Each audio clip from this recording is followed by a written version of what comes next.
Start with Chris. You want to jump off mute? Hey, can you hear me? Yes. Hey, right on. So thanks, Aaron, for coming on and hosting this tonight. Thank you guys for being here. How's everyone doing? It was actually really cool. Justin and I talk a lot about doing things like this. And both of us just need the push and the nudge to just do it and just to make it happen. I feel like we share our stories a lot, maybe one-on-one or maybe out into um, the social media webs. But doing something like this is obviously more personal. And so I'm excited to be here and I'm honored to be invited and to share. I think that there's a lot of times from not only my own experience, but from talking with other people where sometimes we feel like we don't have a story, or if I do have a story, how can my story even help anybody? Because I'm still fucked up. Um, so that being said, I know that just pushing through and all of us just being together, and sorry about my language, I just saw little ones on here. I'll have to tone that down a little bit. But that being said, just all of us coming together on a Zoom like this, and the people that will watch the replay, is just a powerful act in itself to see that there is community and support and people wanting to live a better life through the power of community and hearing other people's stories and things like that. So enough about that. If you want me to share my story a little bit, I'll do that. I'll keep it kind of short just for the sake of time. um uh let's see. My lifestyle, just for those that don't know me, my lifestyle all the way up until 8 years ago was drinking, smoking. I did a lot of drugs in my earlier age, but for the latter part of my life was drinking and smoking cigarettes. And it was like maybe a lot of us or a lot of people that we know, it was drinking with intention, and it was drink until you can't drink anymore, and drink until I couldn't drink anymore. That was just my story. And it was my normal, and it was my life. And I've learned throughout the years that it was a lot of avoidance. I got sober 8 years ago because it wasn't just one thing. People say, well, what was it, that caused you to get sober or whatever? And it wasn't just one thing. It was a pile of things. However, there was a few big moments, and then the last moment was when I said the words that were said to me when I was growing up to my son, and I said, "Do as I say, not as I do." Right, and that's just a fine example of leadership right there, right? But I remember that happening, and I remember that hit me that night, and I remember waking up the next morning saying, probably for the 6,000th time, "That's it, I'm done drinking." Except for this time, it was different. It was real. And so I made the commitment at that point that I was going to be done. So that was, like I said, 8 years ago. Now there was a period of about 2 years or so before I found Prove It community, before I found Ketones, where I was striving to live a healthier life and things like that. But man, I found out something about myself when I quit drinking, and that was I didn't know who the hell I was. I didn't know who I was in public. I didn't know who I was around people. I didn't know who I was around my wife. I just didn't know who I was. And that not only scared the shit out of me, but it caused a lot of anxiety whenever I went out into public. And to be able to just go to concerts or anything, like concert was a big deal, but like going anywhere, doing anything was a big deal to me without feeling like there was someone right behind my neck breathing down my back. I don't know if you guys can hear that dinging. I got a shit ton of dinging. Oh, I think it's people joining. Sorry. I can probably turn that down. Sorry, I just turned it off. Okay. Sorry, rabbit. So anyways, through this time of this couple-year period of not knowing who the hell I was, being super riddled with anxiety, and just not wanting to talk to people. I didn't like people because I didn't like myself. I didn't know myself. I didn't know how to have fun. I was just I felt like I was just miserable, and my poor wife, right? And thankfully we did it together. So she knew what I was going through. And then like to move the story along quickly, when ketones were introduced into our world, we were actually looking for it for athletic reasons. So I changed one addiction for the other. I went from unhealthy lifestyle to healthy lifestyle. Like started running marathons, Spartan races. My wife was on board with me. We were doing that all together. And so almost 6 years ago, when we were introduced to ketones, I was looking at it from the perspective of athletics. Saw some interviews with some athletes that were talking about dual fuel and things like that, and I was interested. We both were interested, and we decided, hey, let's give these things a shot. So here's the thing that got really crazy is that when it started drinking these ketone drinks for athletic purposes, and all these other things started changing in my life. Like number one, I started sleeping. I had no idea what good sleep was until I got good sleep. I woke up not chasing the snooze button anymore. I woke up feeling like, wow, let's go, fired up. And I had never, like I said, I'd never really experienced that before. Going from drinking all the time, then to being sober and still being like stuck in the mud, getting out of bed every day. And then to all of a sudden being like, wow, like I feel like a whole new man. That's crazy. It was crazy for me in my world. And I know everyone's story is different, but that's what happened to me. And then I realized that I kind of found, like, I realized like I was like taking it easy more, and I was out in public, and I was like talking more, I was smiling more, I was having a good time. I started telling my wife, like, I feel like I found my happy hour again. So before I go out and do anything, I was tossing back a keto, and I was like, wow, this is rad. I feel great.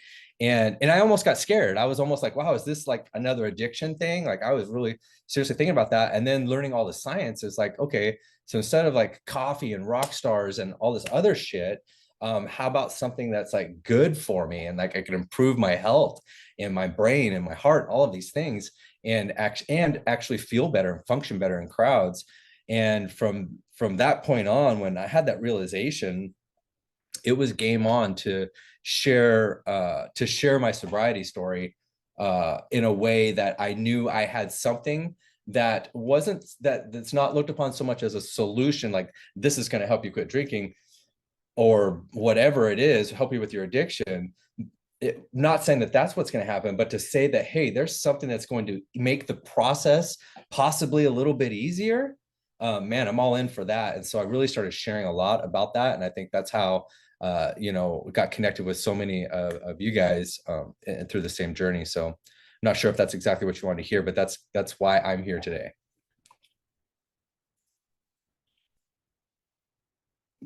That's amazing, Chris. Thank you very much. If you guys have some questions, go ahead and put them in the Q&A, and Chris and Justin will answer them afterwards. So we all know who Justin is, so step on up, Justin. Well, hello there. There's some unidentified iPhones up in here, so I might have an ex-wife. My story might be a little just basic until I know who those are. I'm just kidding. If I've never met you before, my name's Justin. I've been drinking ketones 5 years, a little over 5 years. Chris and Danny Webb. I wish I could like bottle up who they were to me when I first started, because they have been a power couple that I've been following actively and passively since I started. So I really appreciate you guys a lot. Your guys' consistency and just your vibe in general. I'd love to be your guys' neighbors. So for one, I appreciate it. So my story is, I'm just going to kind of share it from the beginning. Since this is about recovery, I've thought about what I'm going to share all day, and I have no idea what's going to come out, but I'm going to be a little bit more vulnerable. I want this to be recorded and people share it. So if you guys hear something and need something, reach out directly. But my addiction journey, I can go back to as the very first time that I had drank, and I felt what alcohol felt like. And I was like, I can't believe you can do this on demand. Like that was I just remember that. So if I reverse engineer my whole life, I think I've always been an alcoholic. I was always the last one standing. I was always the one that still wanted to do shots when everybody passed out. I was the one just wondering where everybody was going. And then as an adult, I worked in law enforcement and first responders and military and all the high speed. It is an alcoholic culture. Okay.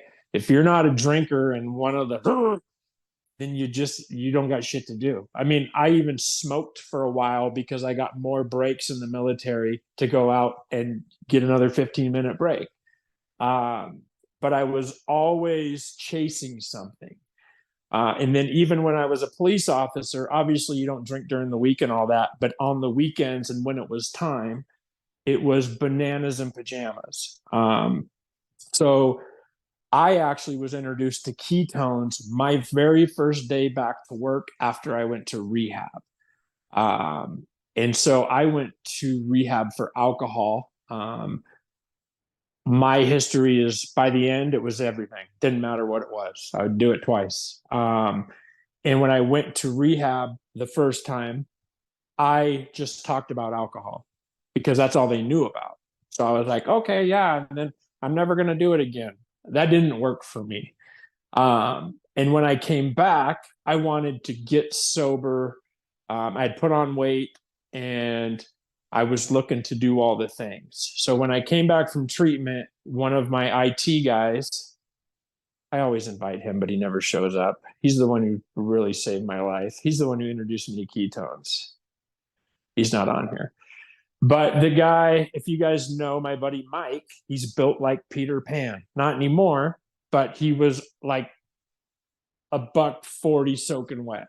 And when I came back from rehab, he had muscles on him. And I had worked out when I was in the military, and I thought I had my stuff together for a minute, and that's what I wanted again. But when I first saw him, I thought maybe he was using PEDs, like some illegal stuff like steroids or something. And he told me he was using ketones. That's what first got my attention. And then, as I'm sharing this story, it's reverse engineering 5 years. But when I drank, the amount of energy it took to get alcohol, drink alcohol, plan on going to places with alcohol. If I went on a vacation, I mean, we had to go somewhere or a bar or a restaurant or get appetizers every 2 to 3 hours. Like that was what you were looking for. And the amount of energy it takes out of your day is out of control. So prove it. Like we can go into the product. If you're brand new, you drink it, your body absorbs it, and you're in ketosis, which is the ultimate goal for people who are intermittent fasting, Atkins diet, keto diet. Like the goal is ketones being produced and then ketones running in your body. The drink does it within an hour. We have products that do it within 5 or 10 minutes. Okay, that's the product. We can get you resources and we'll help you there. But the energy for the rest of it, the helping other people, or like when I first started, I was just using ketones instead of energy drinks. So with my guys at work, that was an easy conversation. But what I'd found is helping other people figure out the little steps, right? The things like Chris was saying, I had no idea this helps you sleep.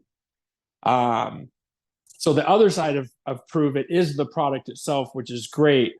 But if you're in recovery or thinking about recovery, community is the biggest part, right? That's the biggest piece of, if you've ever met a dry drunk, somebody who's like 15 years sober, but they're an asshole and nobody wants to be around them.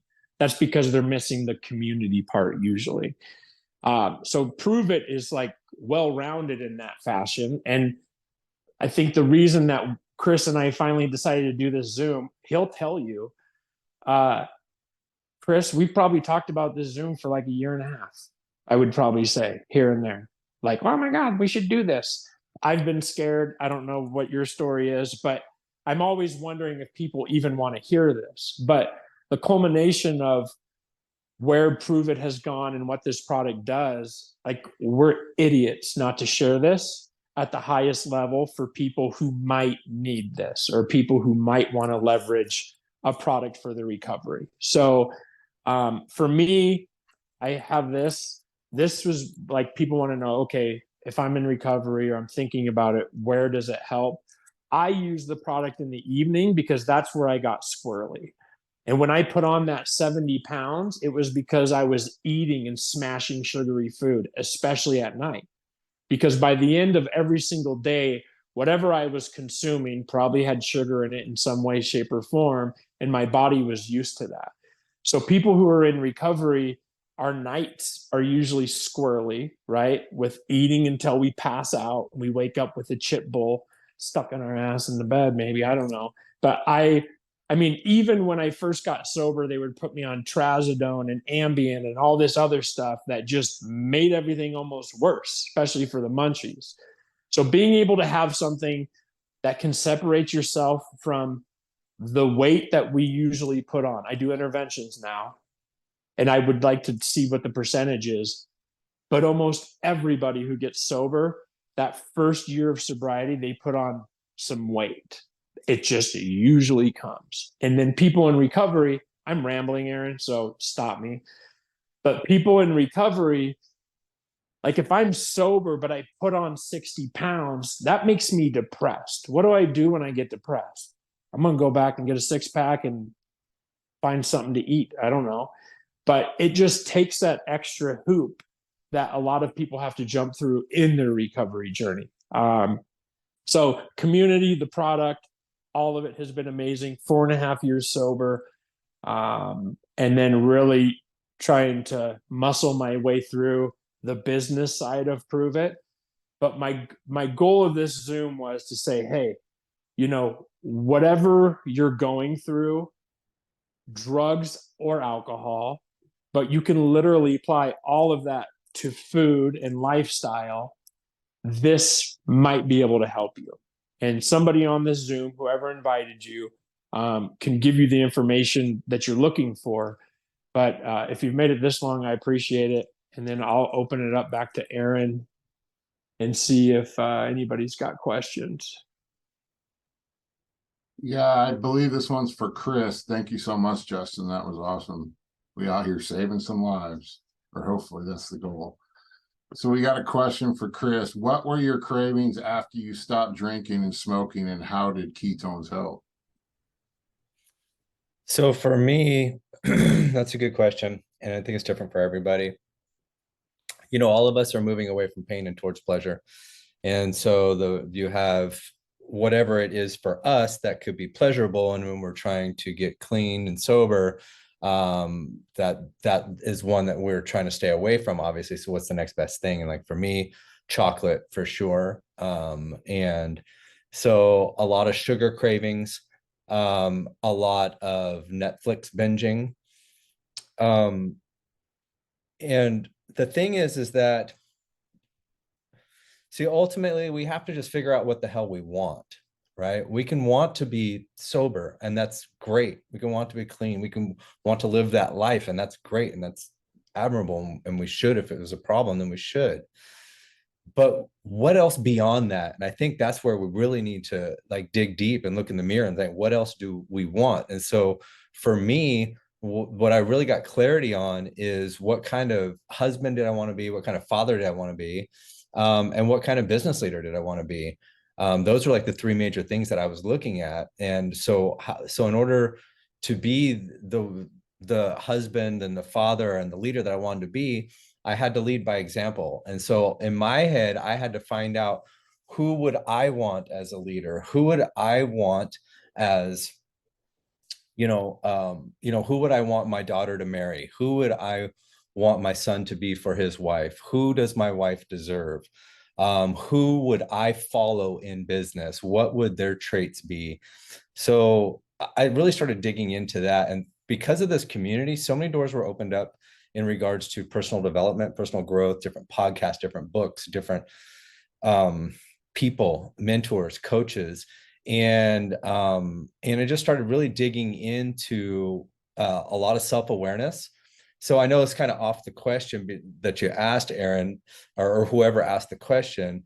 Yeah, I had like the things that I craved, but I had to overpower that with who I wanted to be. And the whole life is becoming, right? That's what we are doing here. We're becoming something.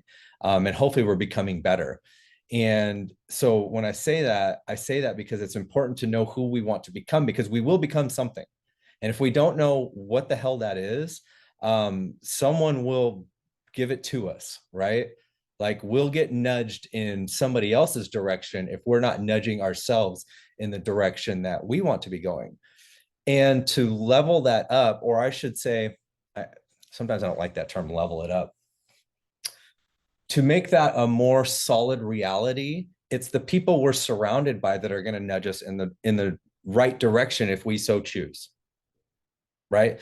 So learning how to set boundaries and, loving friends from afar. My wife says that a lot, right? We lost a lot of so-called friends.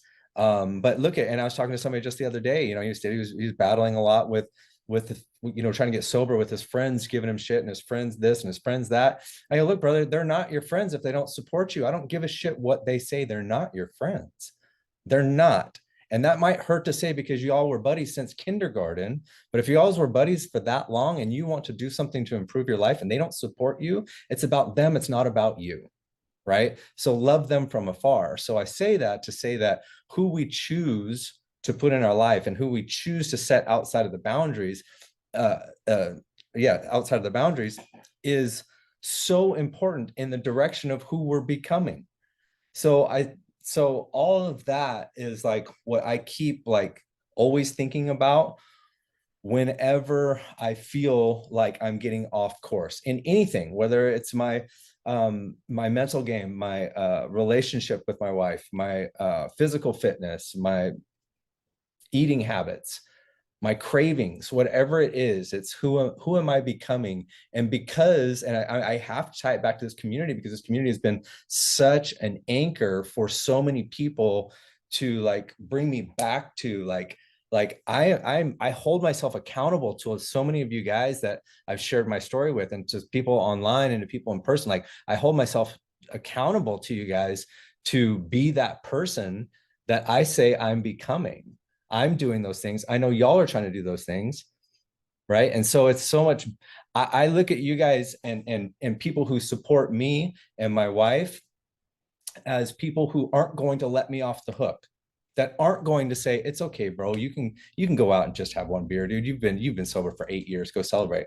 Those aren't my friends. And I don't see like you guys, I don't see my support system in this community as that. I see this community as someone that's going to say that I know that there's a few guys on here and a few guys that I choose to surround myself by, and I've given them 100% permission.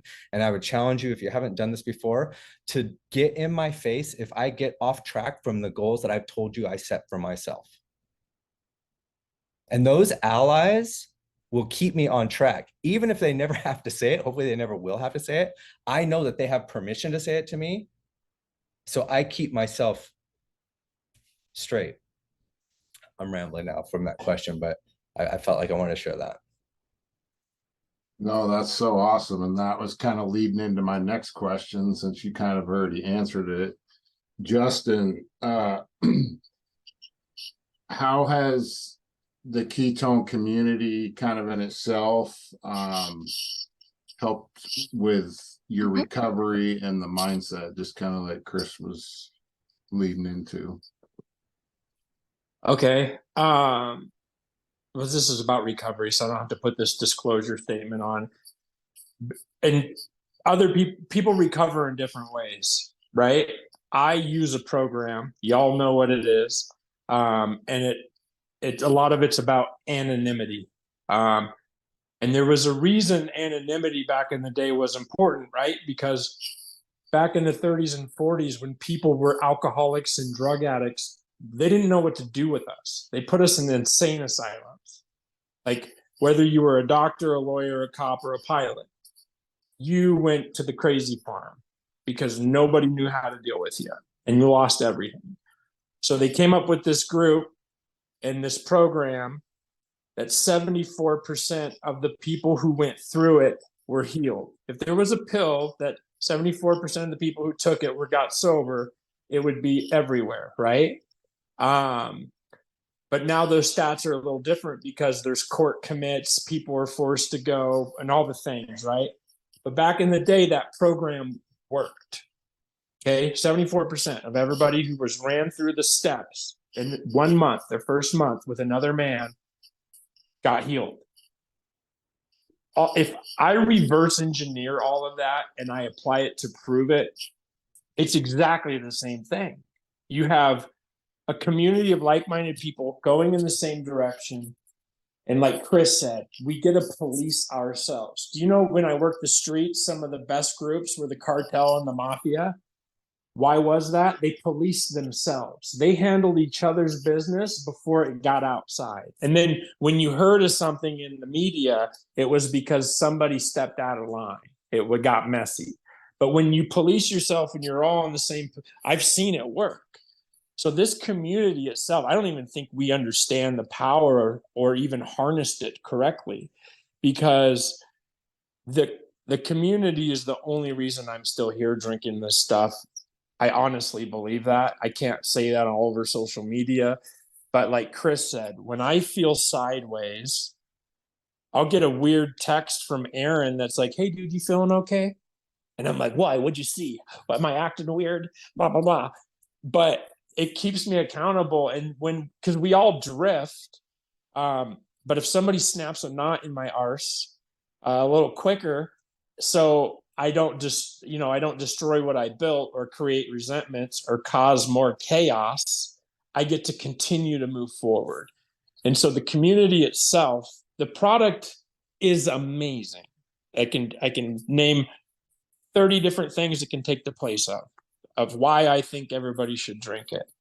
But then there's this whole community part that people say, "Man, I would have quit if it wasn't for the community." That's a fact.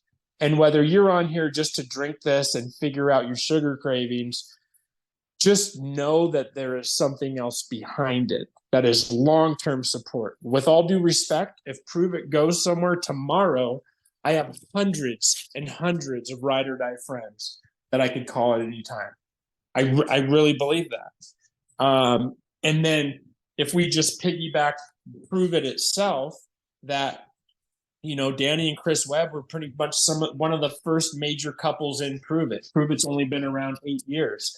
Ryan Underwood, the CEO, just came up to the P&W and did a little powwow. Like, we're at the beginning of something amazing. And if it's already this good, as we add more like-minded people with similar goals, I really honestly believe the sky's the limit. So the community is huge for me.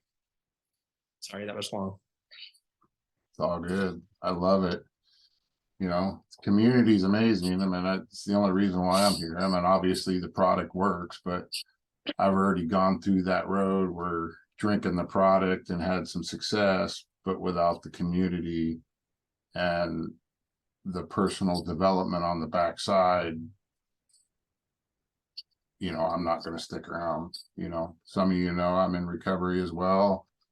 And, it took me finding ketones. I mean, I had 10 years of sobriety or 9 years before I started drinking ketones, but the growth that has come from the community and the mindset training has just like stepped the game up, and it's on a whole nother level. So,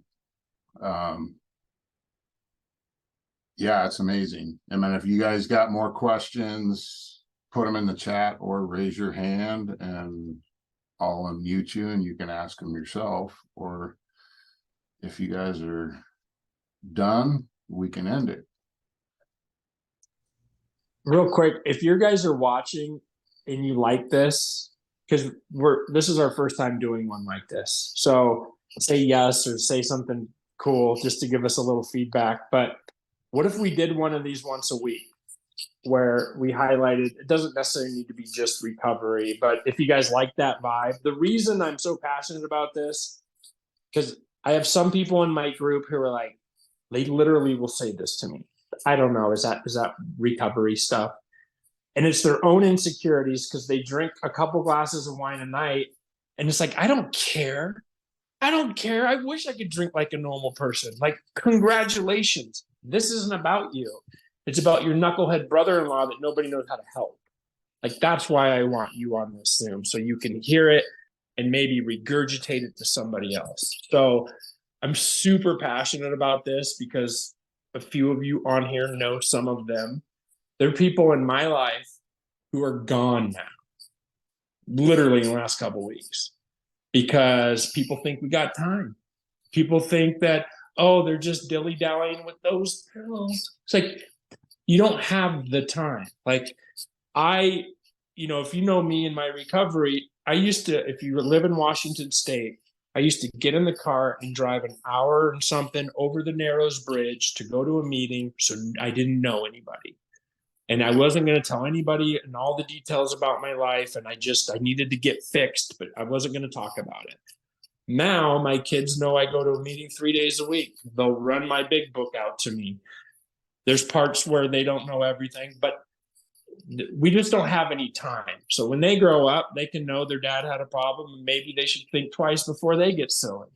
But in keeping it real life, I want to keep doing these of where it's going to be just as impactful for you guys or impactful for the people around you. So if you guys have like this, let us know. And then any other Zoom ideas, or, we got all kinds of subject matter. You got a type 1 diabetic. I got a type 1 diabetic who's using a third of the less insulin that they were using when they started. If you need stories to match some of the people in your life that you're trying to help, let us know, and we'll crank these things out. Sorry. Quit saying sorry, or I'm nervous. Yeah. So looks like the consensus is people do love doing this once a week. We definitely can look at doing that. I mean, Monday at 6 o'clock, good time for everybody. Yeah. Truck driver stories. All right. So, Chris, you got something before we go? I wanted, and then you too, Aaron, because you got a wild story and you're kind of on the back burner right now. So if you want to kick something out, but if you knew that there was somebody on here, either one struggling or two on the fence, what would your little message be to them if you got one good conversation? I'm going to save it and make them wait to come back for more. How about that? Oh, there you go. There you go. I'll say something real quick. My wife actually asked a question in the comments. She said, what's one thing you can tell someone who's struggling with sobriety currently to help them move forward in their journey? And what's interesting is that, and the reason why I think these types of things are so powerful, these Zooms like this, is when we're talking about sobriety, we've all gotten real vulnerable. And what I've learned a lot lately is that all of us humans want to be more of ourselves. And all of us humans struggle to be more of ourselves. And it's typically a fear of judgment. I want to be more of myself. I want to, whatever it is, fill in the blank. I wish I could fill in the blank. I wish I could have deeper connections, conversations, better friends, higher level conversations. But I feel weird having that conversation, or I feel weird about this, or what would this person think? All of those things. It's just this funky thing that it's this craziness that we're all trying to be ourselves, and we're all fearful of being ourselves. Yet if we all know that we're all fearful of being ourselves and we all accept it, then shouldn't it just be okay to be ourselves? It's weird, right? However, in an environment like this, where the walls are already torn down, if we're talking about recovery and the walls are already torn down and everyone that's showing their face is like, I'm here for it. The wall's down. There's a deeper connection right out of the gate, right out of the gate. So now we can have those conversations that actually matter, make a difference, and help us move forward in life. And just easier to just speak from our hearts instead of the fear that's in front of us. So to answer my wife's question, I would say be truthful in who you are and what you want and what you're trying to accomplish, even if it's today, tomorrow, next week, this year, this life. It doesn't matter. It starts with the mirror. Look in the mirror, be damn truthful with yourself, then be truthful with others, and that will filter out the people who shouldn't be there and filter in the people who should be there, which is a community like this. And so when people like Justin and Aaron talking about the community being so powerful, well, especially in an environment, in a conversation like this, because the vulnerability is there. We all know each other, even if it's just a face on here and no one said one word. Everyone that I see on here, I know a little bit better now, just for you guys showing up. And if we continue to do this and continue to grow and continue to bring in people who are all going in that same direction, how powerful is that ripple effect? Like Justin said, we're just getting started with Prove It. Just getting started. 98% of the world doesn't even know what, 99% of the world doesn't even know what the hell Prove It and ketones and this community and this massive, shift towards better, what it even is. And we're starting it off, and I'm damn proud to be a part of it. So that's what I got. Thank you guys for having me tonight. Oh yeah, that's so awesome. So I guess the question goes to you, Justin. What's one thing that you can tell someone who's struggling with sobriety currently to help them move forward in their recovery or journey? Oh, I'm so glad you asked. Okay, so this is the key, is don't pick up or use or drink. Okay, just try that. And if you think about 24 hours, you sleep 8 hours, you work 8 hours, 3 hours a day is eating and meals. There's really not much time that you got to, you know what I mean? So get plugged into a community. Just try to get that 24 hours, one day at a time. Everybody talks that. But then the key is I think that there's some steps you do. Every human being who does the 12 steps, at the end, you'll be, if you do it right with another person, you'll be a completely different person. Like the interventionist, the Prove It, nothing was shown to me until I started step one. Like I did, like when people future trip, they're like, oh my God, what if I get sober? What am I going to do? Where am I going to work? How am I going to go to a wedding? Don't worry about that. Like just get plugged into the people who are doing it. And there's a couple different ways of doing it. You can quickly build a life you don't want to destroy. That's a good one, because then you're like, man, I just don't want to mess it up. Or you get somebody with a sobriety date who's like, they take a 2-month chip. That's 60 days. I'll be like, dude, you relapse. You got to set your sobriety date again. You loser. Like keep that date, get some pride.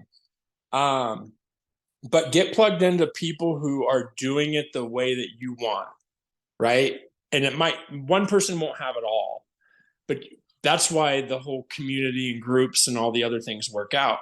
The cool thing about Prove It though is, right, every time I had traveled, did military training, taught, every time I went out of town, it was schnockered booze fest, stay out as late as I can, get bananas and pajamas, right? With Prove It, nobody drinks and they hang out and they talk about positive stuff. What? That's weird. So Prove It itself is that almost that same exact community, but just a different setup. So I just say get plugged in and hang on, because my first year of sobriety was horrible. It was horrible. I had consistently used something to feel good, to go to sleep, to wake up, to get things done. And I didn't have that anymore. But my first couple of years, I also was hiding behind Zoom meetings for AA and wasn't meeting real people. So getting plugged into a real community and quickly building something you don't want to lose is my tip.